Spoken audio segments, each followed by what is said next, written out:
Oh, well. Hello, everyone, and welcome to Co-Creation Station, the podcast where we talk about spiritual magic, law of attraction, the mind-body-spirit connection, and how best to enjoy this mystical, miraculous, mysterious, crazy, sometimes confounding, but always incredible journey we call life. My name is Collin. I'm a life coach, tarot, oracle card reader, and medium. My name is Stephanie, and I am a transformational life coach. Thank you so much for listening to our podcast. If you're listening to the audio version on Spotify or Apple Podcasts or wherever you get your podcasts, and thank you so much if you are watching us on our YouTube channel.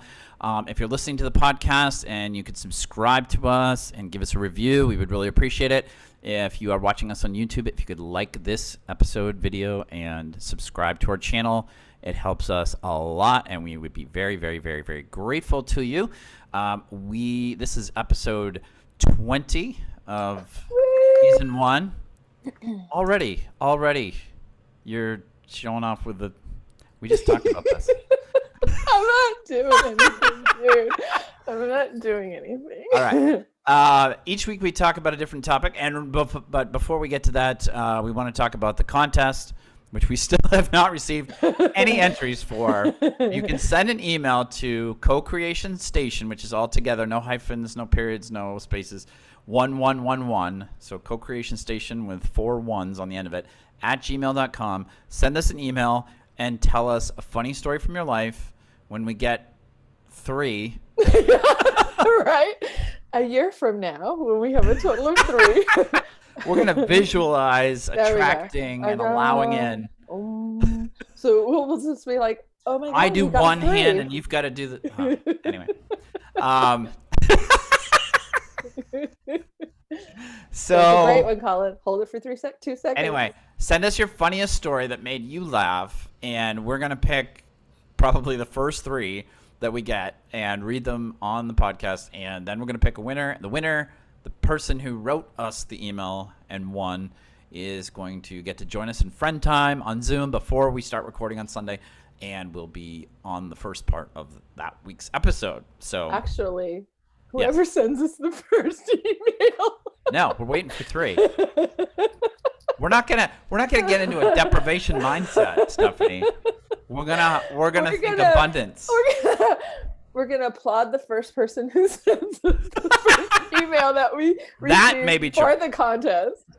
We're gonna give you a shout out. We might have an entire episode just celebrating the fact that one person emailed us a funny story. Don't even start. But anyway, I also wanted to talk about before we get into the topic that and the audio listeners, my apologies, but I have jacked up my microphone here so that it's higher, because I've noticed when I'm looking at the episodes to find the little photos for YouTube of us, that I'm constantly looking down.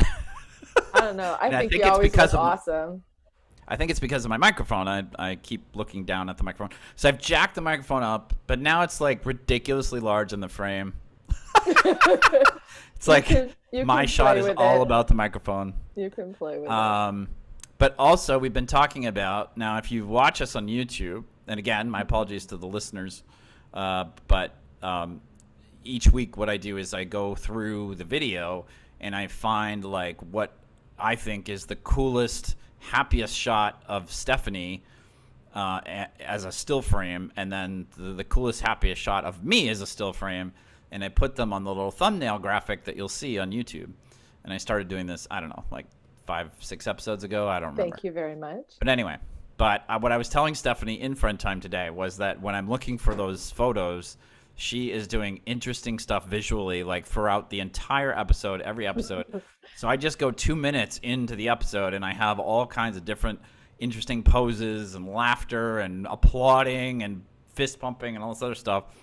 And my stuff is like, it's just me looking serious, looking down in different directions. Collin, serious, looking down to the left. There you go. Hold that right there. Now smile real big. Hold it for 2 seconds. There you go. Hold that laugh for 2 more seconds. There you go. 2 seconds. There you go. That will be the one I just did. We're just going to give you like 12 seconds to do all these different gestures at the beginning So then you have a variety of. Am I above cheating? Hey, because no, never. What I like is that the photos I do get are natural, like they're just us talking or whatever. Yeah. But it's really easy to find a great photo of you, and it's a challenge every week. And I'm like sitting there yelling at myself, like, dude, do something, man. It's been 3 minutes. Do something. You've just done a whole bunch right there. You just have to, like you told me, just hold it for a second. So hold it for 2 seconds. Now we're really annoying the podcast people. Okay, let's move forward. We can't see any of this, guys. Come on. Okay, let's move forward. All right. So the topic we discuss a different topic every week here on Co-Creation Station, and the topic this week, which we were just about, again, like happens almost every time, we're in friend time thinking that we're not going to start the podcast for another 5 or 10 minutes, but then this time it was me. I started doing the podcast in our friends' conversation. I was like, all right, we're stopping. We're going to start the thing. So, Stephanie, you brought up, you wanted to talk about things manifesting into people's lives out of the blue. This sort of concept of... It just happens. What's that? It just happens. Things just show up. Things that just happen. Yeah, things that kind of like unexpectedly arrive in our lives as a result of the law of attraction and us using the art of allowing. I mean, important thing about the art of allowing, we've talked about this before, is you don't necessarily have to do anything to use the art of allowing. In fact, a lot of times the less you do, the better it works, right? Well, right, but we do something. We're just doing our best to feel good, feel appreciation, have fun, enjoy that. That is doing something. Right. But not in the sense of how us Americans mostly think of, like, here's my to-do list, I've set my goal, I have to do X on Monday, Z on Wednesday, la la la on Friday. And in 3 months from now or 6 months from now, I'll have this. Yeah, because I think, like, there's sort of two ways. It's probably more complicated than this, but the simple way that I think about it is there's maybe two ways. If I wanted to, let's just say I wanted to take a vacation to Hawaii. There's sort of two different ways I can think about it. This is how I approach it, is if it makes sense, I can form a plan. Like let's say I'm getting paid enough at whatever I'm doing for paid work, and I can save out enough money out of each paycheck so that I can go to Hawaii at the end of 6 months or something like that. Now, there's nothing wrong with that. You know, if I create this plan and I'm going to save this much, that's, you know, perfectly doable. But I think one of the things to point out is that is still me working with the universe. Like, I'm saying I'm going to take this amount out of my paycheck every week or whatever, and I'm going to use that to go to Hawaii. To me, that's still working with the universe because... And it's smart. There's nothing wrong with that. Yeah. That's great. Right. But where I think people get discouraged sometimes is they're like, well, I don't make enough money to save out enough to go to Hawaii at the cost that, like, if I went online right now and went on some travel site and found, even if I found the cheapest, like, week vacation in Hawaii, I can't save enough in 6 months to do that. Mm-hmm. The cool part of the law of attraction, the art of allowing, is, or one of the cool parts, is that you can still go to Hawaii. You may need to let go of the 6 months depending on how easy you are about time. Like, I cannot tell the universe deadlines because it's not that the universe doesn't respect my deadlines when I give them. It doesn't work it's for that me either. I have way too much resistance. I start resistance. tracking it negatively. I start like, well, you had 5 months left, universe. You better start working on it, you know. Or I just think it's not possible, or how. That's mine. How is that going to happen? Yeah, it triggers me. Resistant thoughts. Yeah, it triggers me into that, like, lack, deprivation, like, oh, there's no way it can happen in 6 months. So, and I'm still trying to figure it out myself, which I get foobarred every time with that one. Right. But the way that if I didn't have enough money, I could still go to Hawaii is to say to the universe, you know what, I really would like to go to Hawaii on a 1 week vacation. Universe, you figure it out. You figure out how it's going to happen. If there needs to be money involved, you figure out the money. figure out the people, the happenstances, the synchronistic events that need to come together. And what I'm going to do is I'm just going to try to feel good as much of the day as I can every single day. And your experience and my experience is we have many, many examples of what our heart desires showing up under those circumstances. And it's this magical, like mysterious arrangement that we couldn't have done ourselves. And I want to say, actually, I want to go even like one step before that. And there's been so many times where I haven't even said to the universe, you figure it out, because I don't know how. It's more like, I just thought of this one time. I had a friend of mine had moved to New York, and we had caught up by phone, and she's like, Steph, you got to come out and visit me. It's so beautiful here right now, la, la, la. And I'm like, well, I've been to New York already, and I've been there at this time of year. And so we get off the phone, and I don't even think anything more about it other than I've been. Why would I want to go again? And I don't know if it was like 1, 2, 3 weeks later, I got this opportunity to go to New York. And my accommodations were being paid for. My flight was being paid for. All I had to do was come up with my, spending money for whatever. And I called her a few weeks later, and I said, I just want you to know I'm coming to New York. And it like blew my mind. So that's just one of many things that have just, so I didn't even say, like, I didn't even really necessarily want to go, because like I said, I'd already been, but I was excited and had a fantastic trip. Yeah, I've had experiences like that, and even more subtle. Like I've had things where I want something, in looking back, it's like it was a true heart desire. It wasn't like, I want this because some external thing I think will actually be, make me happy. But it's just something my heart wanted, and I don't tell anyone, and I really don't even admit it to myself. Like I stop it. Like I have the thought, might be every few days or something, and then I just go, yeah, but I don't have time to figure out how to get that or whatever. But I do this thing, and it's as far as I know, it's not intentional. It's just like sort of what I do. I just sort of dismiss it, but I don't dismiss it negatively. My habit on that stuff is not to say, well, I'll probably never get that. I actually just go, meh, that's kind of nice, but I don't have time to think about that. And I think what ends up happening there is that I'm accidentally, in some ways, letting the universe take over, or spirit or God or whatever however you visualize it.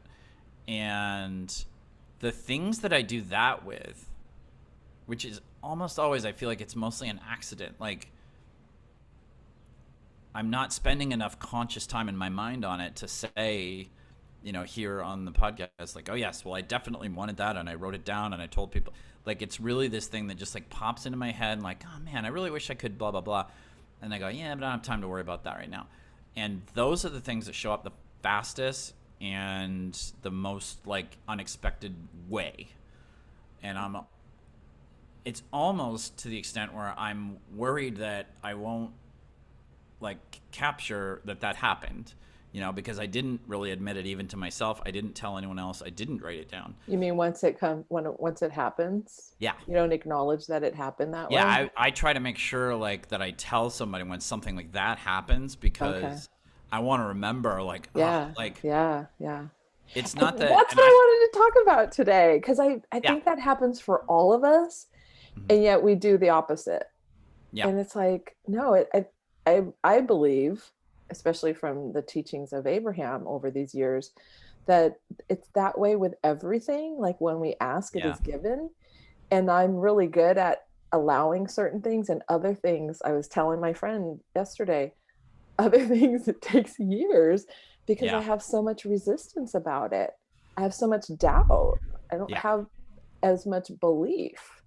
And so it's not that it's never going to happen. It's just that it takes a long time. Yeah.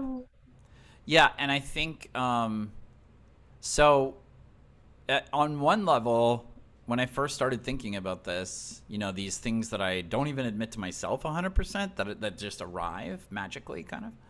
Like, I was frustrated at first because I was like, well, that's not even in a, like, I'm not, it's like I'm only half thinking in my, it's not even like a full conscious thought. Like, how do I reproduce this, right? Because that's what I want to like learn, is like, how do I continue to get better at allowing in what I really want into my life and not attracting and allowing things that are just going to tick me off or be unpleasant to deal with or uncomfortable or whatever.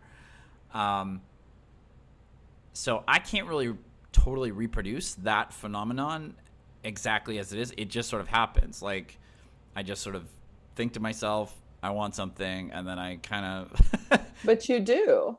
You don't know that you're doing it consciously, but you've done it multiple times. Right. But what I'm trying to say is, like, when I try to think about, okay, how could I consciously do that? It's interesting what's happening with the scripting stuff that I've been doing based on Royce Christian's book. Yeah. Because that is really clearly identifying something I want, and it's really clearly writing it down. And what I've noticed with it, it's been really fascinating because I'm like obsessed with data and I track ridiculous things in my life. But I like seeing data to see like how things are going. Like, if I do this, does it affect anything down the road? And I've tracked the data pretty carefully in terms of what I've scripted, and like it, for, you know, and I've told you, like, I think it's still like 97% of everything I've scripted has shown up, which is incredible. But they show up at different times, sort of what you were saying, going back to what you were saying. And what I notice is, like, things that I think are pretty easy and doable take about 2 to 4 days on average to show up. Mm-hmm. They won't show up the next day, which is, I usually write, like, today I would like to blah, blah, blah. And is usually that only because you think that they won't?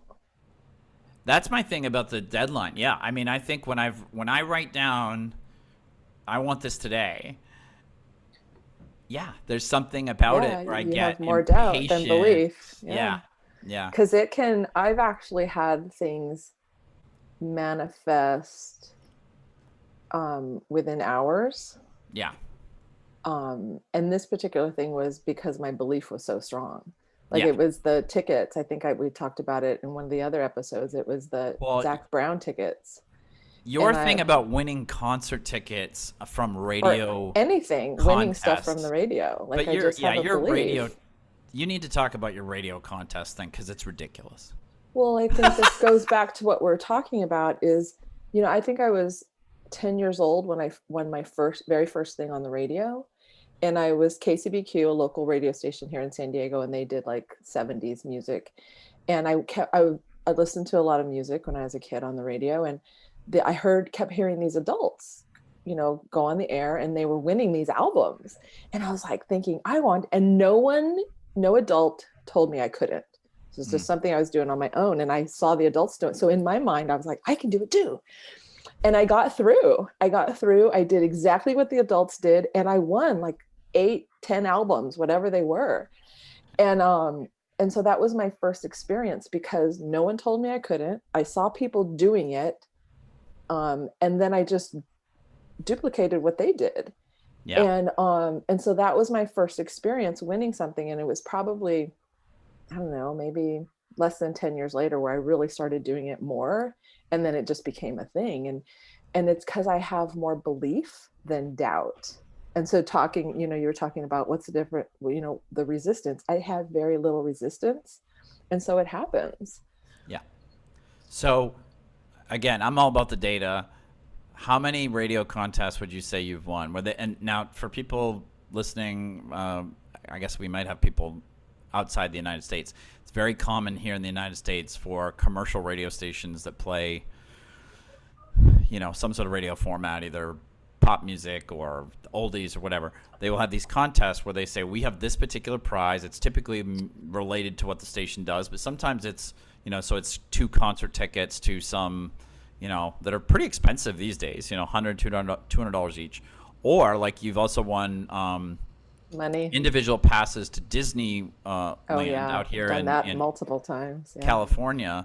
And those go for what? Day passes I've actually $60, something like had that? I've had winnings from Disneyland tickets. I think they were around $600 because there were four or Okay. 300. Yeah, a lot. So we've set like what you win, like how you do it. How many radio contests would you estimate you've won?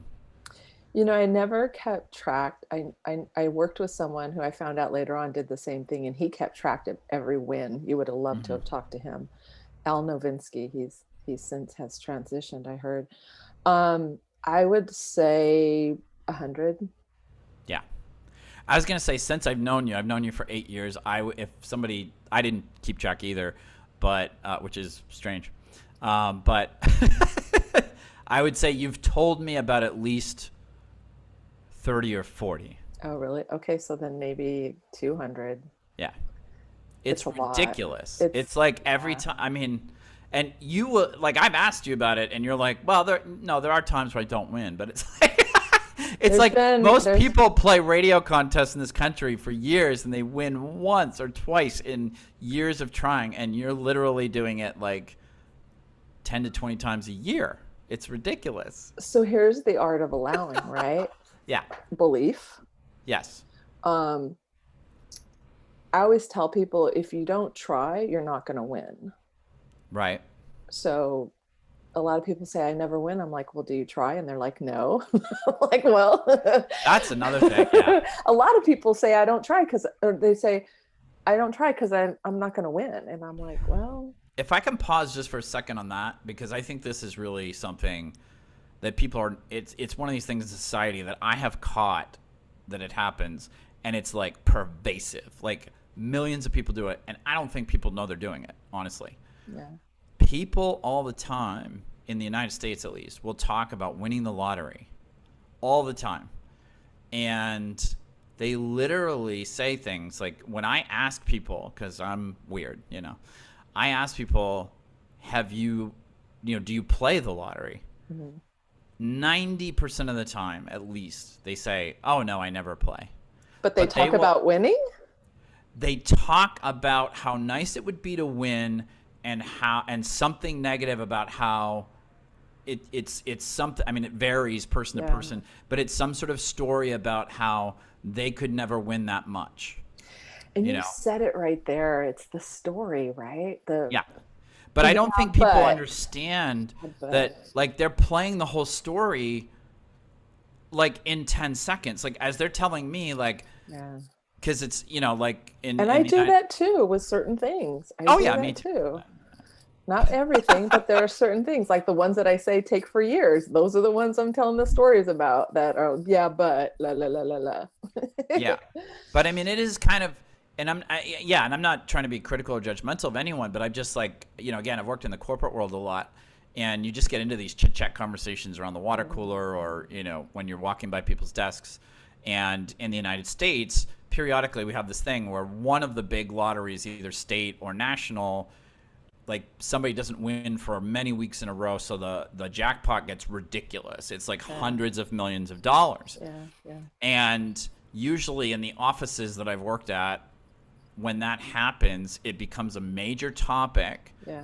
that people talk about. And And pools. You do yeah, office pools, or I remember yeah, doing people that. do that. A few people will buy tickets, but again, like, it's interesting because what's really going on is somebody in the United States is going to win like more money than most of us could imagine having. Boatload of money. I know. I Yeah. always think like, oh, I wish they would that big of a pot would be divided into like two or three winnings instead of just one. I mean, because yeah, But 55, the 550 million. conversation around it in the offices I've been in, it triggers this conversation about deprivation and lack.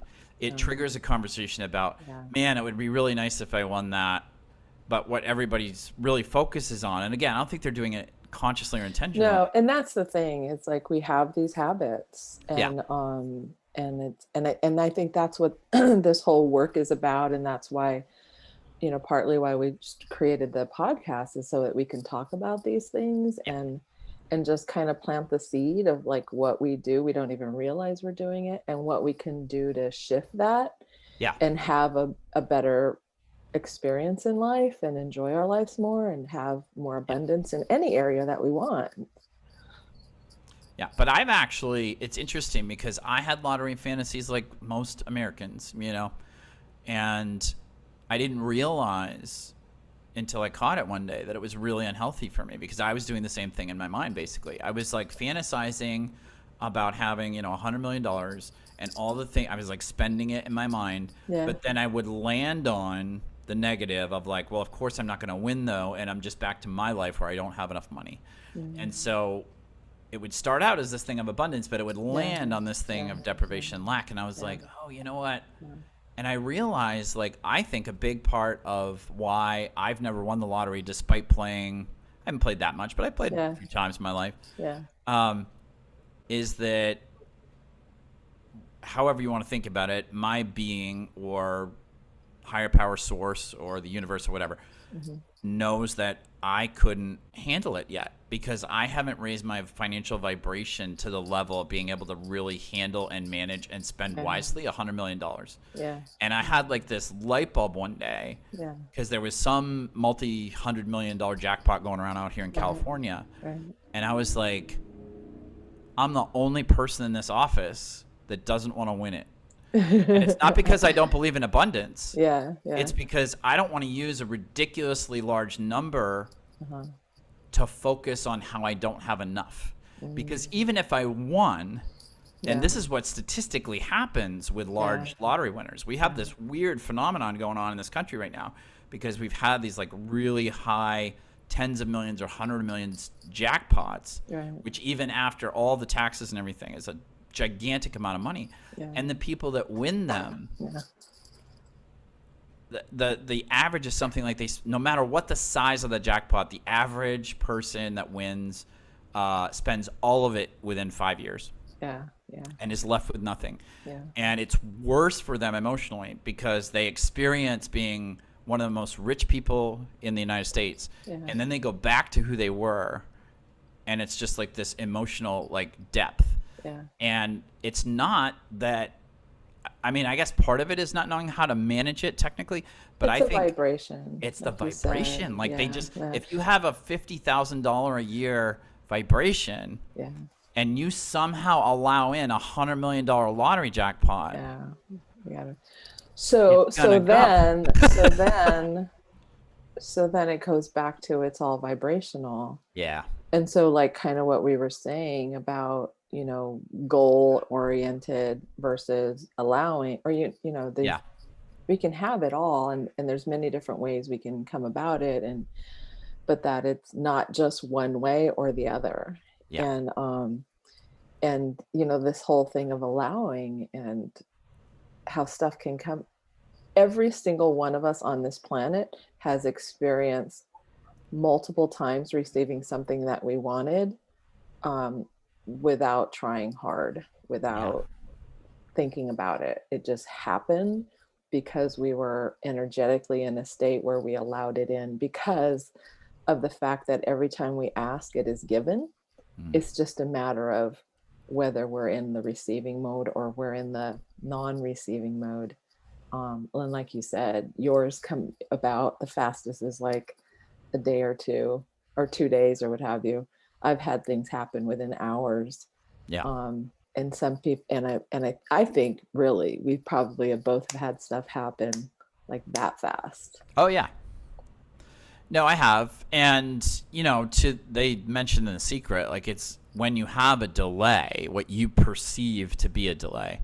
In other words, if I say I want to get $50 in cash tomorrow, and then all day tomorrow goes by and I don't get $50, there's a good reason for that. And that's partly because the universe and source knows the perfect way to deliver that $50 to me. And that, to me, that includes the timing of it.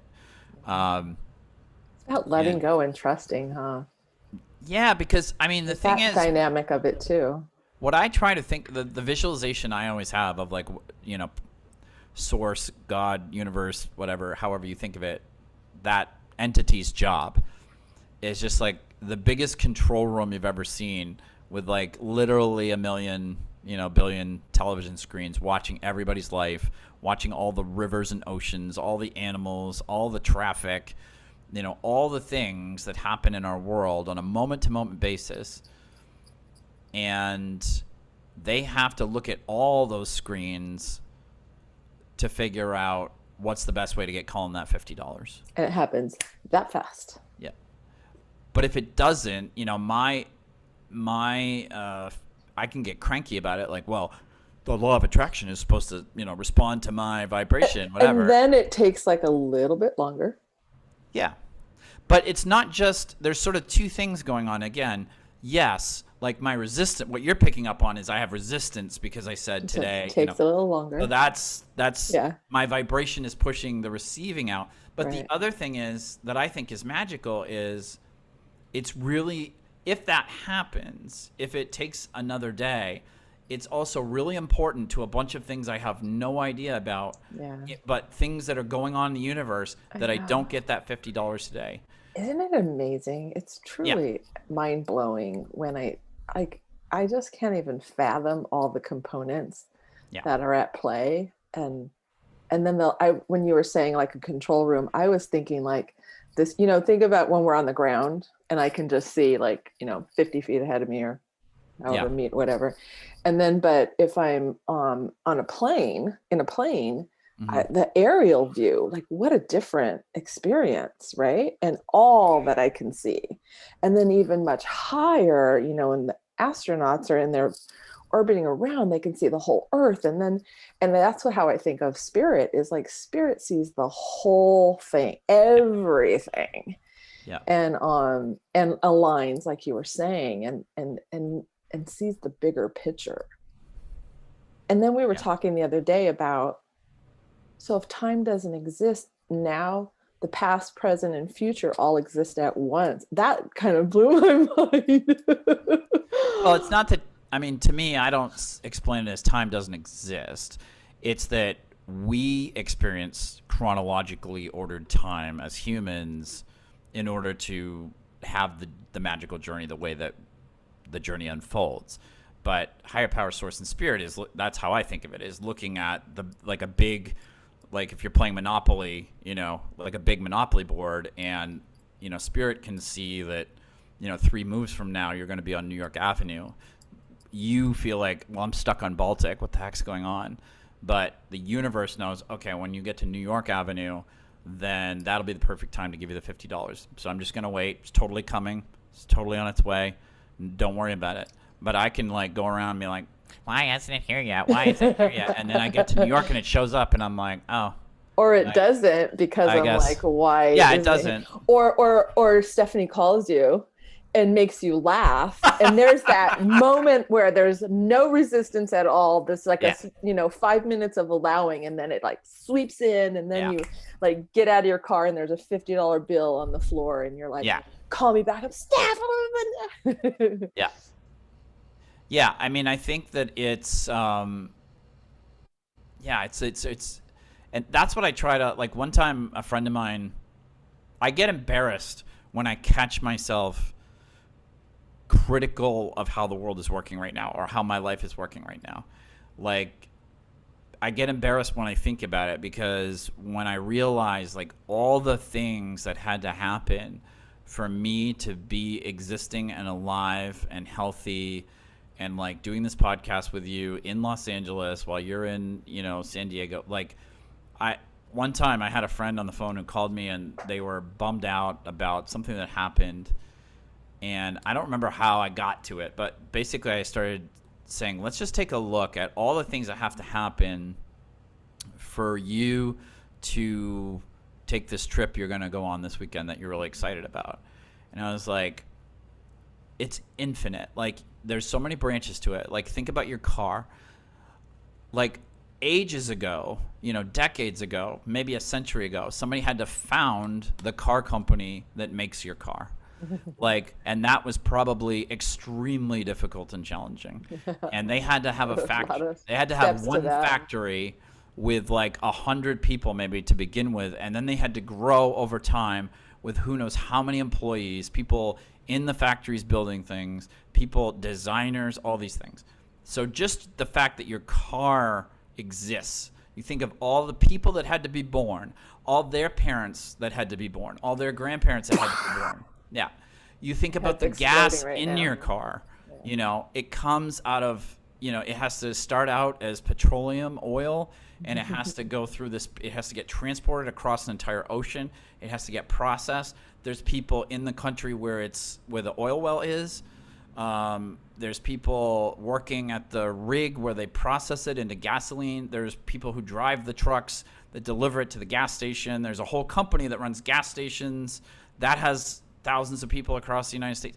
Like, they all had to be born. Their parents all, I mean, it's just, you just pick any little part of it. Yeah. And it's just like, look at all the stuff the universe had to put together just so you can drive to like Idlewild, California this weekend or something like that. And like, I just get embarrassed because there'll be times where I'm like, I'll have a trip planned and I'll just be like, wow, you know, I really wish that I was making more money at my job or what, you know, something.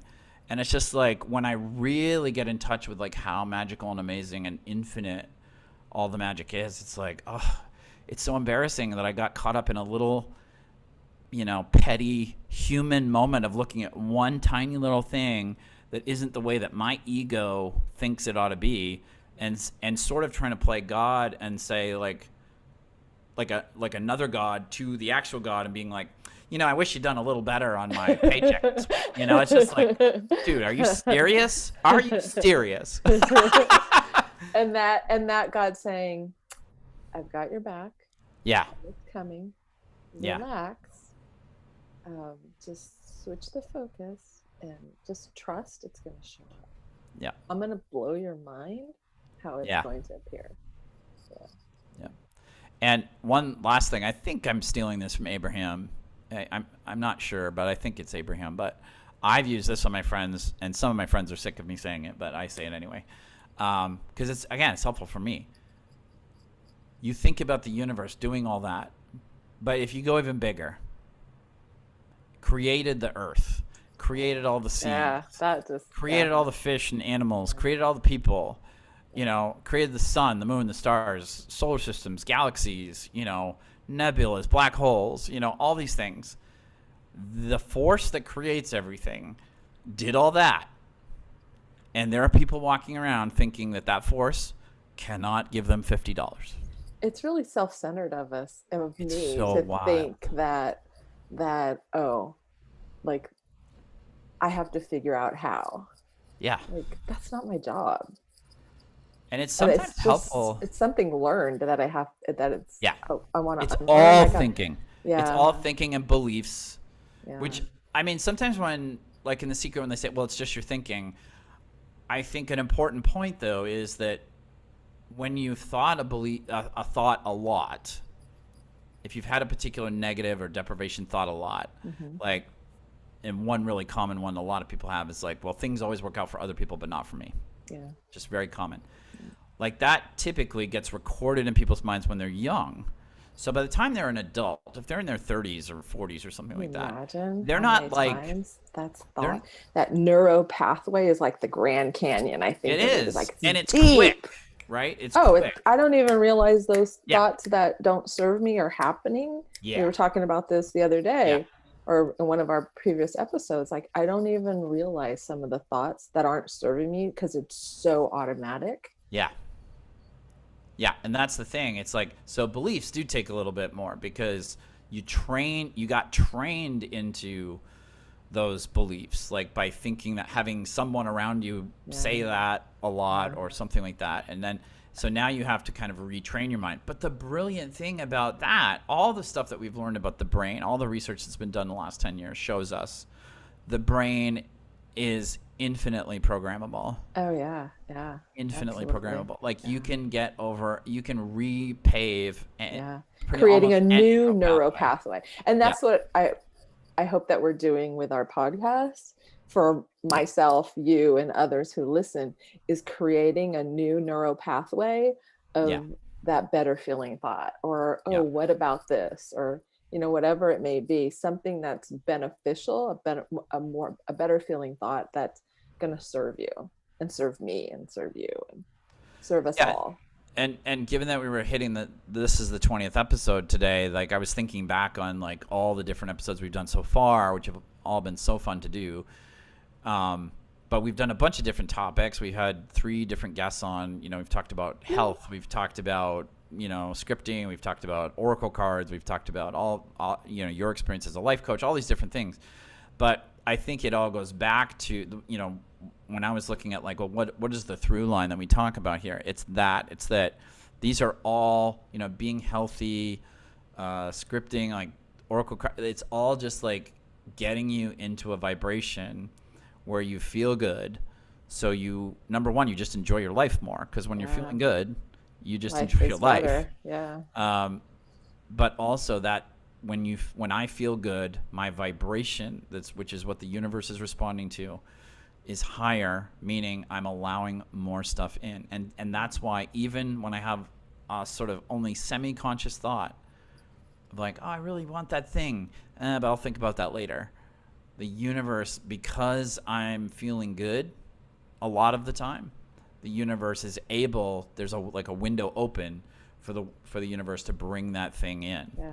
Whereas if I'm just walking around all day thinking something like that, like just this belief, even subconsciously, like, well, things will always work out for other people, but not for me. Yeah. It's not that the universe doesn't have what I want, and it's not that the universe isn't trying to bring it. It's that the window's closed. Yeah. And that's my role, is I can work on gently nudging that windowsill up so that it opens a crack. With a better feeling thought, with all those other things that we can do to help ourselves feel better. Yeah. Awesome.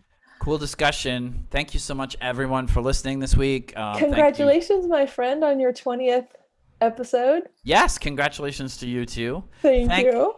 I just want to thank everybody who's listened, who's watched episodes, so many of you have told us, sent us text messages and things. We love hearing from you. Yeah. We really appreciate it. It's really, I have a tremendous amount of fun doing this every week, but it's wonderful to know that some people are really enjoying it and getting something out of it. So please keep listening. But if people want to get in touch with you, Stephanie, www.powerinjoy.com. And you can also contact me if you like at my website, collinworster.com, WORSTER. On both the YouTube and the podcast. We also put all our social media, Facebook, Instagram, websites, all that good stuff there for you, so you can always reference that there as well. Thank you so much, and have a great week, everybody, and we will see or hear you next week on Co-Creation Station. And hold it for 2 seconds, Collin. Something that you want to thumbnail here. This is your opportunity. Yeah.